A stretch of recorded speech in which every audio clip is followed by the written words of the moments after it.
Superpopulação relativa é fundamental para a superexploração da força de trabalho? Sim e não, se eu entender. Sim, se você entende a superexploração da força de trabalho enquanto formas de. Porque, cuidado, superpopulação relativa acontece nas economias centrais.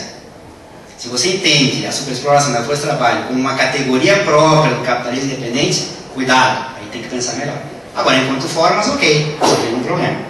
O que não quer dizer que não possa, na economia periférica especificamente, a superpopulação relativa funcionar como um mecanismo que compense a transferência de valor, e nesse sentido a forma acaba, não é se adequando, mas acaba também não confundindo, se relacionando com a própria categoria. Aí é que está, de novo, a ciência da teoria social, ciência com C minúsculo. A questão mais espinhosa, superexploração da força de trabalho nos países centrais. Aceita a minha premissa, diferenciar a categoria das formas de conseguir aquilo? Se você entende a superexploração da força de trabalho enquanto suas formas, pode acontecer lá. Agora, se você defende enquanto uma categoria específica, para mim não faz o menor sentido. Bom, último, só para fechar.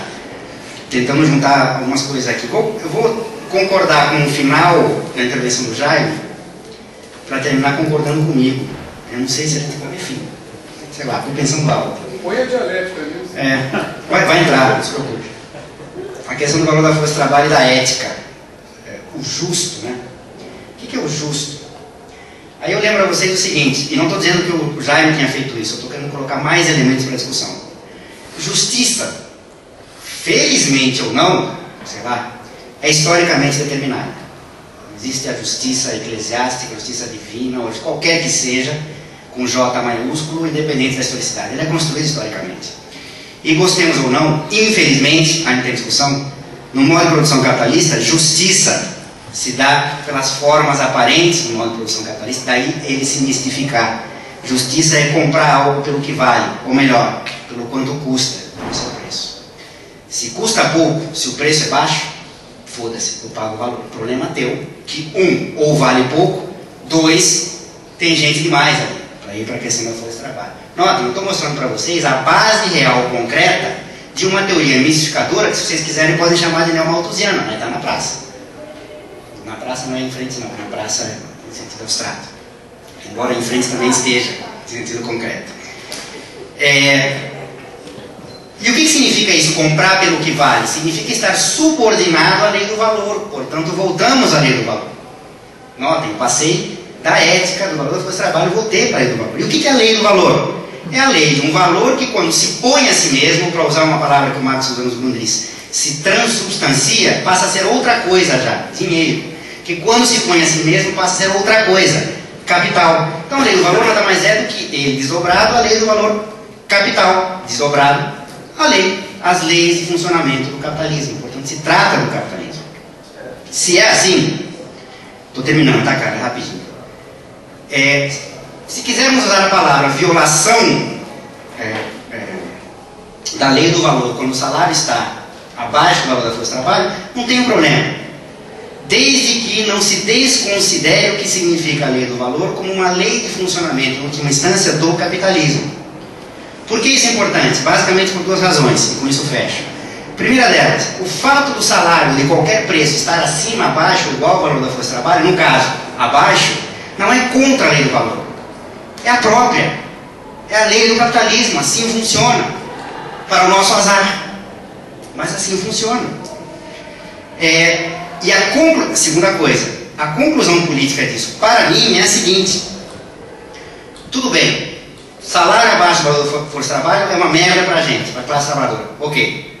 Um salário justo, no primeiro sentido, igual ao valor da força de trabalho, é melhor do que um salário abaixo. Concordo. Digo mais, um salário acima do valor da força de trabalho é melhor que o segundo, que é melhor que o primeiro. Concordo, assino todas as petições em favor disso. Mas continua sendo capitalismo. Eu quero assinar mais uma petição.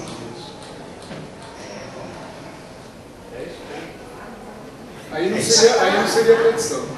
Não. Por isso que eu parei para pensar.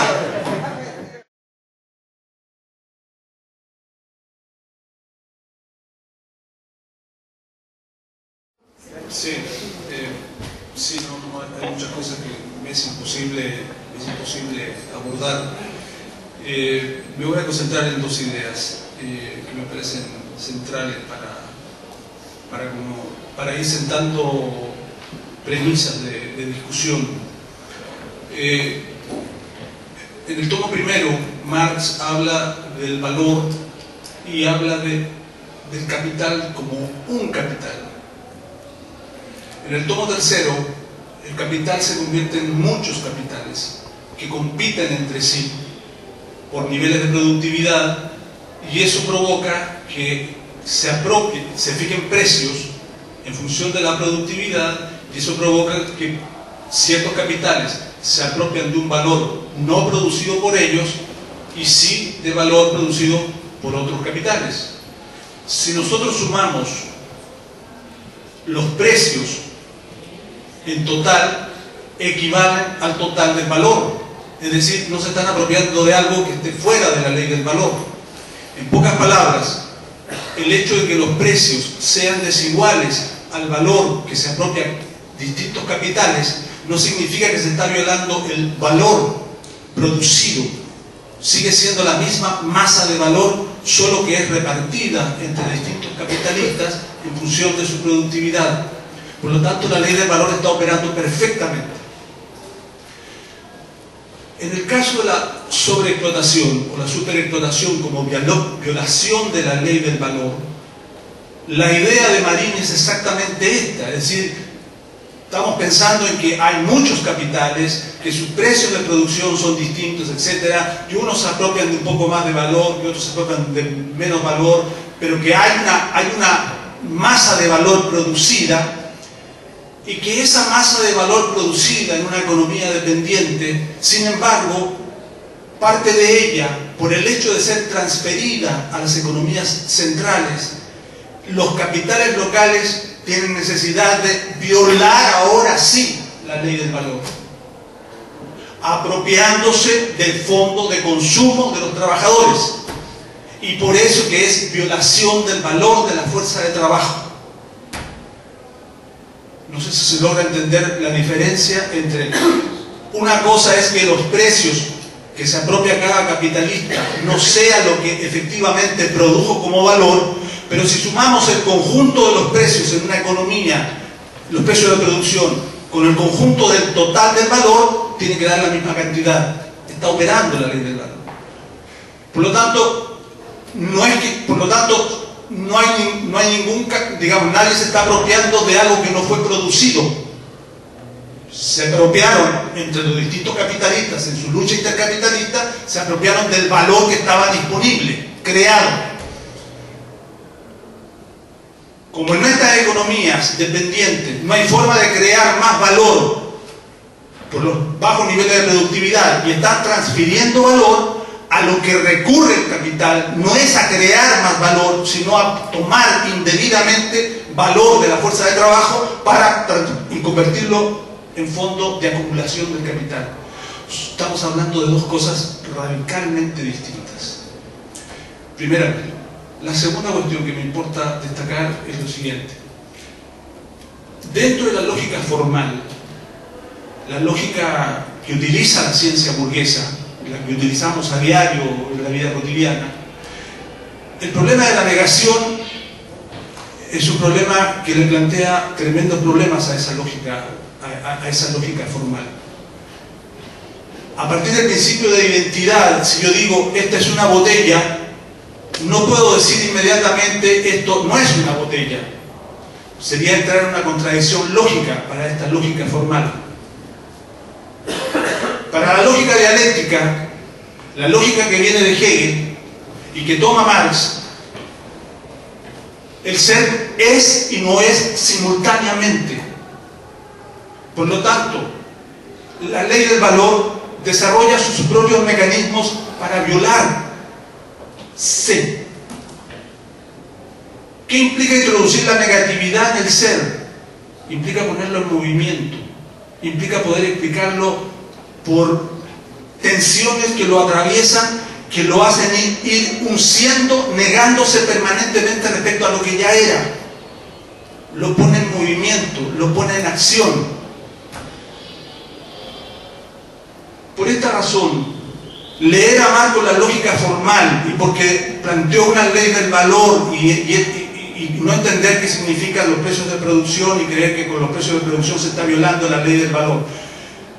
Pensar, leer a Marx desde esta lógica es no entender que el propio Marx entendía perfectamente que el propio desarrollo de la ley del valor conduce a la posibilidad de su violación.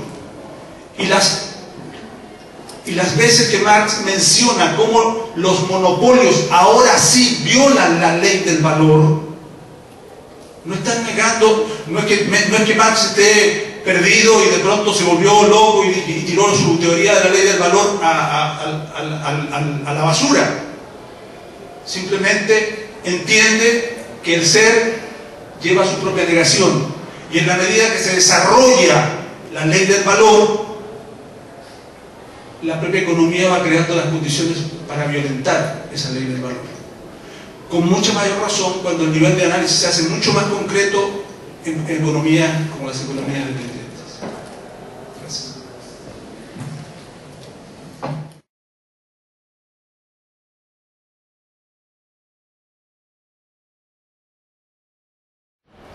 As questões estão se tornando bastante complexas.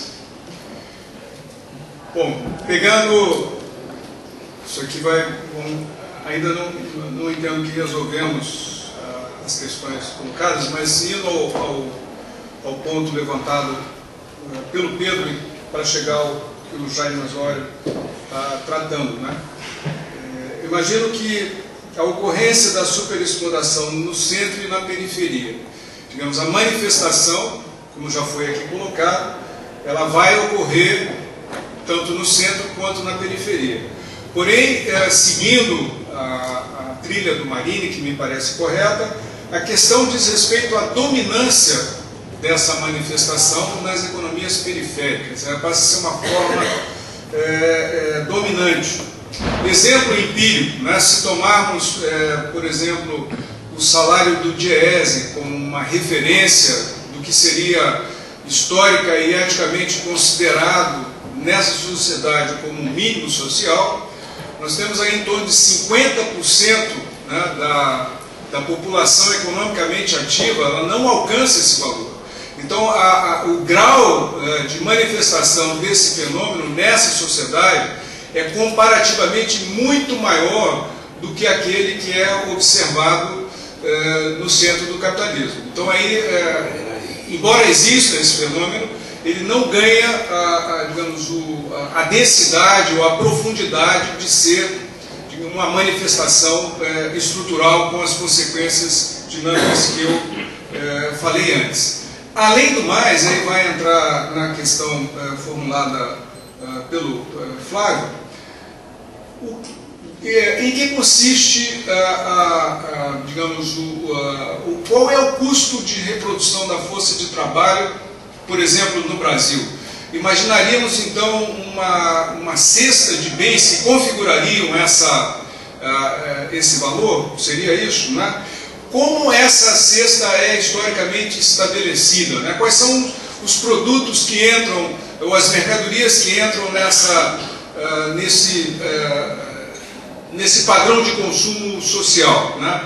Aqui trago um outro elemento de fora do âmbito da teoria da dependência. Por exemplo, vocês já devem ter assistido aqui no Rio apresentações do professor Carlos Lessa, né? Ele, durante muitos anos, andou batendo numa questão só. Ele disse que a sociedade brasileira ela apresenta um apartheid social, né?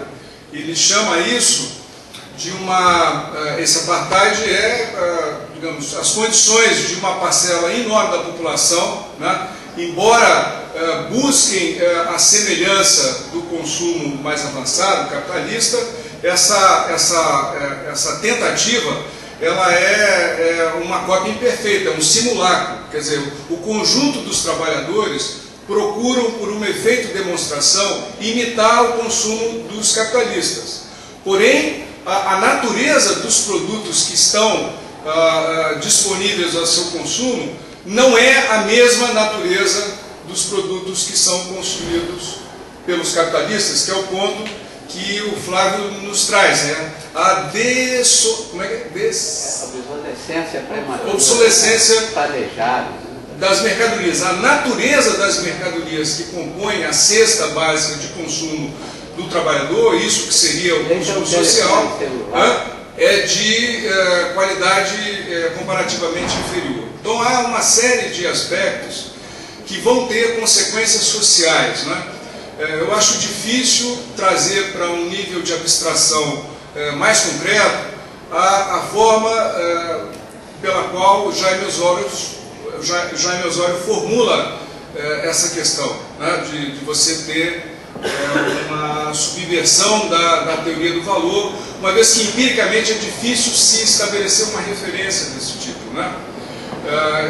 Embora eu concorde com ele que num determinado nível de abstração, né, você tenha a equivalência que ele falou, digamos, se você pegar a massa de valor e a massa em preços, elas serão em algum momento equivalentes. Do ponto de vista histórico concreto, isso, em outro nível de abstração, isso é muito difícil de se estabelecer, de se alcançar.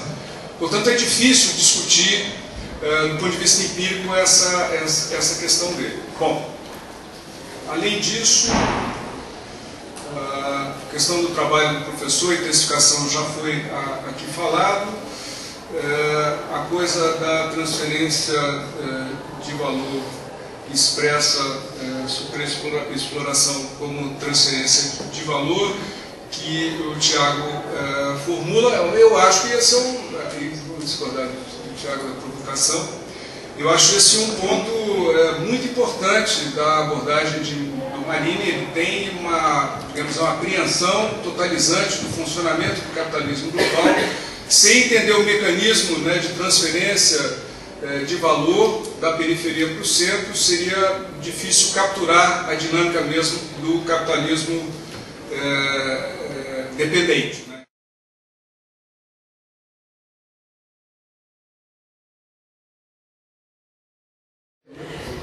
Superexploração e superpopulação relativa. Veja bem, a superpopulação relativa, ela afeta o salário, quer seja na economia independente, quer seja na economia central.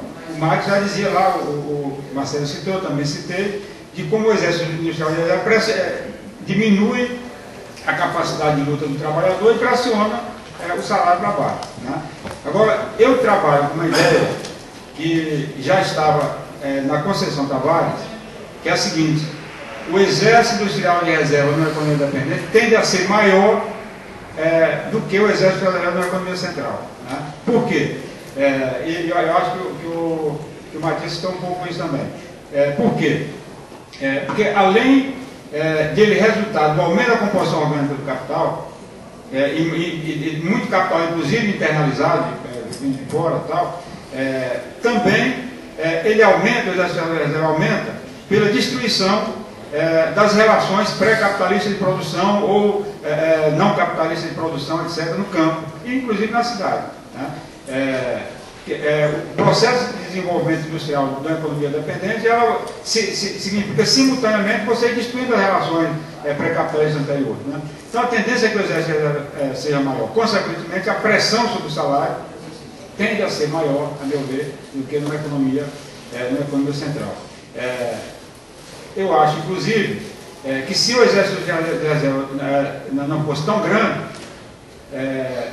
a possibilidade da superexploração, a tendência era que fosse menor. E daí eu vou entrar daqui a pouco na questão da vida sobre isso, né? Bem, a questão da superexploração ser um fenômeno específico da América Latina, não é bem da América Latina, da economia dependente. Aí eu estou de acordo com o que o Tiago Osório colocou hoje de manhã. Não precisa de uma outra teoria para explicar as outras economias dependentes, por mais que os teóricos da dependência tentem trabalhar mais sobre a América Latina, né? Se isso também se reproduz, como é que seria nas economias centrais, né? Bem, eu citei na fala anterior, né, de que o Marx explicitamente, também o Marcelo citou, em algum momento diz que ou pelo exército de reserva, ou pela queda da taxa de lucro, ou para recuperar as condições de valorização do capital durante a crise, impor o salário para baixo, né? Durante o período de pós-guerra, e particularmente no final do período de expansão, que eu chamo de onda larga de pós-guerra, cada vez mais o salário aumentava nos países centrais. Tá? E aumentava por duas razões, a meu ver. De um lado, pela razão que o Marinho coloca, intercâmbio desigual, transferência de renda daqui para lá, permitia que pagasse essa salário, mas por outro lado, porque aumentou o poder de luta do trabalhador com a redução do exército social de reserva. Tá? Isso ocorreu lá. Mas mesmo naquele momento havia manifestações de superexploração. Não é que fosse um fenômeno dominante, mas havia. Tá? No período de declínio da onda larga, de ofensiva do grande capital imperialista, financeiro, etc., das grandes corporações, começa lá com o Reagan e com a Tati, né? Cada vez mais essas conquistas históricas foram sendo diminuídas. Tá? Então, nesse momento, a possibilidade de haja um grau razoável de generalização da superexploração dos países desenvolvidos, eu acho que existe. Tá? Não significa que seja algo estrutural, permanente da economia central, mas no momento atual eu acho que a tendência é cada vez mais se generalizar enquanto permanecer o quadro atual. Bem, sobre a colocação do Tiago, né? Para poder fazer a crítica, Marx demonstrou claramente, porque os ricardianos de esquerda, alguns deles, né, para poder fazer a crítica ao capitalismo, precisavam da violação da lei do valor, porque pela forma como eles entendiam o valor. Tá? E tem trabalhado muito bem sobre essa questão da teoria do valor em Smith e Ricardo, tá? O Reinaldo Carcanhou, o papai do irmão mais velho do Marcelo. Então, o ricardiano, como não tinha uma teoria clara, precisava disso. Na Marx não precisava, paga pelo seu valor, mesmo assim tem exploração. Agora, a crítica ao capitalismo aumenta se você mostra que, além, mesmo supostamente, podendo sobreviver da exploração, pagando o valor do trabalho, ele recorre à superexploração. Tá? Nesse sentido, a crítica à economia dependente, e aí o Marinho percebeu que claramente existe a lei geral do capitalismo, mas tem a maneira como ela se manifesta especificamente em cada lugar. Tá? E na economia dependente, expressa exacerbando, no geral, a lei geral do capitalismo, como a superexploração, como você falou das esferas, né? do bosque, da cultura, da esfera de circulação, etc. A contradição produção-consumo acirra. Tá? Então elas acirram. Tá? E significa que a crítica é mais forte, significa que podia fazer a crítica no geral sem precisar disso. Mas a crítica fica mais forte se você tem esse instrumento, e é verdade, eu acho que é real, é demonstrável, não é uma coisa que tem o que eu procurei fazer na minha tese, vou demonstrar. Sobre a questão da Luísa, né? É evidente que a luta, e isso eu trabalho na minha tese, o nome da tese é Crise e Luta de Classe no Brasil, apesar de eu ser economista, mas eu gosto da luta de classe, crise de classe no Brasil. Eu mostro o seguinte, que nos momentos em que os trabalhadores puderem se organizar mais, e não é só se organizar sindicalmente, politicamente também, né? Isso ameniza a superexploração, ameniza. Né? Agora, enquanto a economia dependente continuar, não elimina. Então, para eliminar, tem que eliminar a lógica da economia dependente. Tá? E nesse sentido, o Marinho dizer que a luta de classe nessa situação, tá? Ela vai cada vez mais pondo a nu as características da economia dependente, da sua superexploração. Tá? Bem, sobre o que claro, né? Esse negócio da obsolescência, etc. Né? Aquele sociólogo alemão, Robert Kurz, tem um livro que se chama O Retorno de Potemkin, que ele analisa, Retorno de Potemkin é esse nome, né? Que ele analisa a anexação da Alemanha Oriental à Alemanha Ocidental. E ele diz o seguinte, que várias empresas da Alemanha Ocidental foram se apropriando de empresas da Alemanha Oriental só para fechar. E ele citou um exemplo, lâmpada. Tinha uma empresa na Alemanha Oriental que tinha lâmpadas, né, que duravam quase que eternamente. Então a empresa, não naquela empresa alemã de lâmpada, telefone, como é que é? Sim. comprou, se apropriou dessa de lá, porque não era $1 que ele vendia o sal. E fechou. Porque não podia ter lâmpada para durar a vida inteira. Tem que acabar rapidamente para poder vender de novo. Né? Se diz muito que os trabalhadores passaram a acessar os meios de vida que antes eram específicos dos capitalistas, dos setores de margem de renda e tal, basicamente aqui no Brasil, bem de consumo durável. Né? De papo, começaram a acessar. Mas depois que piora a qualidade, que não é só que melhorou a tecnologia e baixou o preço, tem isso também. Mas piora a qualidade, aí acessa. Isso significa que é mais um instrumento pela via do consumo, né? De superexploração do trabalho, pela via do consumo, porque ele vai tudo bem, ele teve acesso ao bem, mas é um bem que não se sustenta durante muito.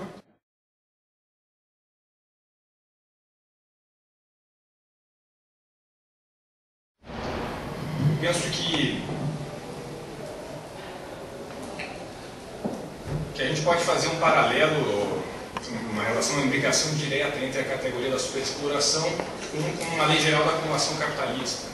Mas por que é necessário uma categoria nova dentro do pensamento marxista e nos marcos da teoria marxista da dependência? Né? Qual a necessidade de não simplesmente utilizar exploração e o aumento, enfim, do seu grau? Né? E a partir dessa ideia de uma agudização da lei geral da acumulação capitalista, né? E pensar, ou seja, não apenas através do livro 1, mas pensar a partir das demais formulações de Marx, onde, eu insisto nisso, vai se retomar justamente essa questão do ciclo do capital, do processo reprodutivo do capital. É porque existe transferência de valor que a burguesia, as economias dependentes precisam recorrer ao procedimento da superexploração da força de trabalho para se apropriarem, para obterem a queda da massa de mais-valia que vai ser por elas apropriada. E aqui, esse é um elemento histórico fundamental, quer dizer, a lei do valor é uma lei imanente de movimento do capital, mas ela também é histórica, né? Como todas as categorias marxianas, todas as categorias marxistas, ela é histórica e ela é relacional. No caso da TMD, ela é relacional com essas outras duas leis de funcionamento do capitalismo dependente, são categorias, cisão entre as fases do ciclo do capital e transferência de valor. Né? Se nós pensarmos que no capítulo do livro 1 do Capital, onde Marx fala da luta da classe trabalhadora por uma jornada normal de trabalho, e onde ele diz que este elemento ele é fundamental não só apenas para a defesa das condições de vida da classe trabalhadora, para ter limites à exploração, à avidez do capital por mais trabalho, mas é um imperativo para o próprio capital, porque ele, além de extrair mais valor, necessita contar com o trabalhador como consumidor. E essa é a diferença precisa entre a exploração da força de trabalho no capitalismo central e no capitalismo dependente, onde vai se colocar o fato de que, na primeira fase da circulação, quando o dinheiro compra mercadorias na forma de força de trabalho, se vai comprar essa força de trabalho abaixo do seu valor. Quando no processo produtivo se vai, através de métodos extensivos e intensivos, esgotar a corporeidade físico-psíquica do trabalhador através desses expedientes de superexploração. Isso não significa que não possa ocorrer esse esgotamento prematuro ou essas formas, enfim, ao longo do curso histórico nos países dominantes. É evidente que o capital, se puder utilizar mecanismos nesse sentido, vai utilizá-los. Mas a diferença reside em que o comparecimento dos trabalhadores como consumidores e não apenas como produtores de mais valor, no capitalismo dependente, vai ter uma diferença estrutural brutal em relação ao capitalismo dominante. Vai ter um elemento diferencial que vai se colocar essa agudização da lei geral e vai, por exemplo, na segunda fase da circulação, interferir em que na realização do capital e vai interferir pensando no processo de distribuição, apropriação do valor, em que a porção da mais-valia que vai ser acumulada, ou seja, que vai ser reinvestida em nome do capital e garantir a reprodução ampliada do capital, não vai ter condições, como no capitalismo central, de proporcionar uma industrialização orgânica, né? Ou que o Marini discutia no texto Mais-Valia Extraordinária e Acumulação de Capital, uma generalização da mais-valia relativa para o conjunto dos ramos, essa industrialização orgânica. Ideia que também está presente no texto Ciclo do Capital da Economia Dependente, que abre o volume do nosso livro organizado. Bom, então eu gostaria de colocar aqui pensando nesse sentido histórico, pensando nesse sentido do sistema mundial, eu concordo com a ideia de uma espécie de violação do valor da força de trabalho se nós pensarmos não apenas no processo de produção do mais-valor, mas no seu processo global dentro da ideia de padrão de reprodução do capital, dentro da ideia das leis de funcionamento do capitalismo independente. Onde, se nós pensarmos que o comércio exterior, Marx no livro 3 vai discutir o papel do comércio exterior para contrarrestar a lei da queda tendencial da taxa de lucro, no capitalismo dependente a superexploração ajuda a contrarrestar a transferência de valor como lei de funcionamento do capitalismo dependente. Nós não podemos desconectar, fotografar quadros dessa realidade, mas temos que analisar esse processo global. Então me parece que é válida, essa ideia de violação, transgressão que está presente em Marin na dialética da dependência e que Osório coloca na sua análise. A respeito da questão do trabalho docente, tem uma discussão que nós não vamos ter tempo aqui, mas no sentido se o trabalho do professor da universidade pública ele produz ou não valor, vai entrar toda a discussão trabalho produtivo e improdutivo, mas eu tenderia a assumir aqui inicialmente que não é um trabalho que produz valor, mas que contribui para a reprodução da força de trabalho, ao formar mão de obra, por exemplo.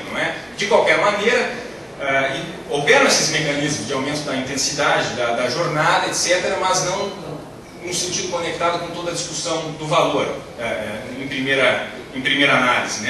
De qualquer maneira, isso está muito vinculado com a questão do movimento da greve, onde horas extras, pensar, por exemplo, o aumento da carga horária, que é colocado em muitos lugares, vai levar a uma sobrecarga de trabalho, a ideia de uma editalização da atividade acadêmica que foi tanto criticada pelo movimento docente nacional na proposta colocada pelo governo, que nos coloca nesse produtivismo, que impede de se discutir um pensamento crítico na universidade, discussão como nós estamos fazendo aqui hoje nessa mesa, de maneira que isso é um elemento central na questão do movimento da greve nacional e precisa ser colocado.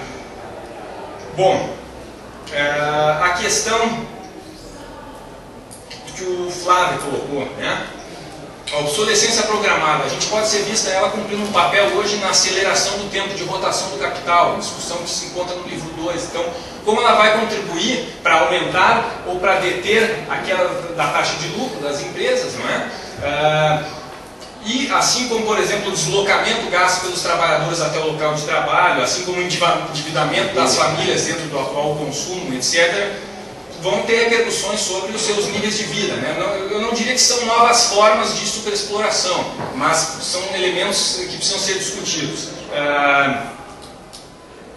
Bom, para fechar, já se esgota meu tempo, só fazer uma vinculação dessa questão que colocaste, da aceleração do tempo de rotação do capital, é um elemento que vai estar presente hoje no subimperialismo brasileiro ao construir uma infraestrutura para esse capital que exporta mercadorias para a China, para outros mercados asiáticos, utilizando, por exemplo, Bolívia, outros países como rota de estradas para a exportação de soja, para a exportação de bens que não ser necessários, digamos, não entram como bens de consumo dos bolivianos necessariamente, na sua lógica principal, mas que vão estar inscritos dentro dessa questão. Então vejam que essa malha categorial da teoria marxista da dependência precisa ser também relacionada e nós vemos quão rica é essa abordagem para discutir os problemas que nos preocupam, para as nossas lutas e para a discussão do que é o capitalismo hoje. E só para fechar então, já pedindo desculpas se está estourando o tempo, a questão da generalização, uma tendência à generalização. Eu sabia que isso ia acontecer.